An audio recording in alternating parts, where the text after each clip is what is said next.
Have you ever wondered what it really means when a woman chooses to live alone? Not by accident, not out of despair, but by conscious decision. No boyfriend, no partner, no need for external affirmation. Carl Jung would not have judged her. He would have studied her. He would have said, "She is not rejecting society, she is reclaiming the self." In the mirror of her solitude, Jung would see not a lost woman, but a woman walking the path of individuation, the sacred journey of becoming whole. And so today, let's explore 8 deep, unsettling, liberating truths about women who live alone, as Carl Jung might have seen them. She has entered the forest. No one dares to enter, Jung said. The cave you fear to enter holds the treasure you seek. And the woman who lives alone has not only entered that cave, she has made it her home. While many seek comfort in others, she turned inward. She faced her shadows, not with fear, but with quiet courage. Her solitude isn't an escape, it's initiation, and few understand the cost. The silence she keeps? It's not absence, it's sacred space. She has entered the forest of her unconscious, where no one can walk for her, and there she is not afraid. She has integrated her shadow.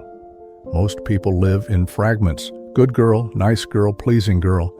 But Jung taught us that what we deny in ourselves becomes part of the shadow, the repressed, unseen, unlived life. This woman, she stopped denying. She felt rage. She felt longing. She admitted envy, grief, sexual hunger, spiritual terror. And instead of hiding these truths, she sat with them. And then something happened. She didn't just accept her shadow, she integrated it. Now she is no longer fractured, no longer afraid of the dark, because she's walked it, she's become it. And that integration is terrifying to those who still run from their own. She is not waiting, she is becoming. Society still whispers, "You're running out of time." Shouldn't you lower your standards? Don't you want someone? But Jung would say, there is no coming to consciousness without pain. And this woman, she has chosen consciousness over convention. She is not waiting to be chosen. She is becoming someone she would choose. That's why she's not in a rush. That's why her quiet disturbs you. Because she doesn't chase, she magnetizes. She's not becoming softer to attract more. She's becoming truer, to repel what no longer resonates. She refuses the archetype of the incomplete woman.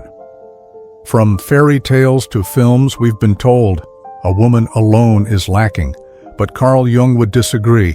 He would say she is confronting a collective archetype, the myth that a woman's value is defined by her relationship to a man. She is dismantling that narrative. And in doing so, she frightens people. Not because she's dangerous, but because she's free. She doesn't orbit someone else's sun, she is the source. And that threatens systems built on female insecurity.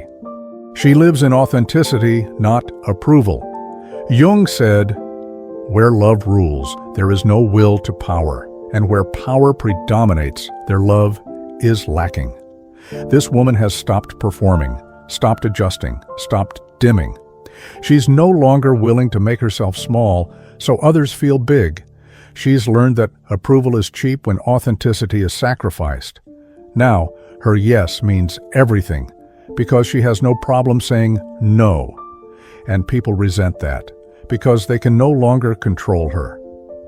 She has died and been reborn. Solitude isn't sterile, it's violent. There were nights she screamed into the dark, moments when the loneliness cracked her ribs open, times when she begged the universe for a companion. But she didn't run back to what hurt her. Instead, she died to who she was.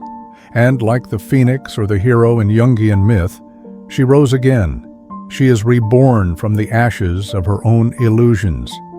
And in her eyes now you see something ancient, something unbreakable. She doesn't just exist, she has been forged. She doesn't seek love, she seeks wholeness. You think she gave up on love? No. She just stopped calling codependence connection. She's seen what false love looks like. It charms, then controls. It flatters, then feeds. It promises, then punishes. She doesn't want a partner who completes her. She wants one who complements her. She isn't looking to merge. She wants to merge truths, not identities. Jung believed love was only real when it confronted the shadow, when it helped both people individuate. And that's what she waits for, not perfection, but presence, not romance, but resonance. She is the embodiment of individuation. Carl Jung's ultimate aim was individuation, the process of becoming wholly yourself, beyond ego, beyond masks, beyond conditioning. And this woman?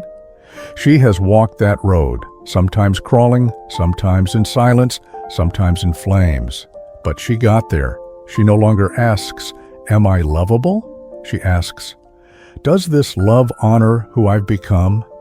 She doesn't fear being alone. She fears betraying herself. And when you meet her, you don't meet a single woman, you meet a whole soul. So the next time you see a woman who lives alone, pause before you pity her. Look deeper. You might be standing in the presence of someone who has fought wars you cannot see, who has learned to sit with her shadows, who has chosen truth over tradition, and who now radiates with a silence so pure it frightens those still addicted to noise. Carl Jung would not have told her to settle. He would have bowed his head in reverence. Because this woman who lives alone, has become the sacred rebel of her own mythology. She doesn't need saving. She's already been saved by herself. She no longer waits at doors that never open. She no longer explains her worth to those who only understand transaction, not transformation. She drinks her coffee slowly. She moves with intention. She laughs not for attention, but because she remembers who she is. Her peace is not loud, but it echoes through rooms. Her strength is not boastful, but it holds up the sky of her solitude. If this awakens something in you, if you've felt the silent tug of your own truth, then maybe, just maybe, this isn't a story about her. Maybe this is the story of the woman you are becoming. If you found yourself in these words, if they echoed a truth you've long buried, then don't let this stay a whisper.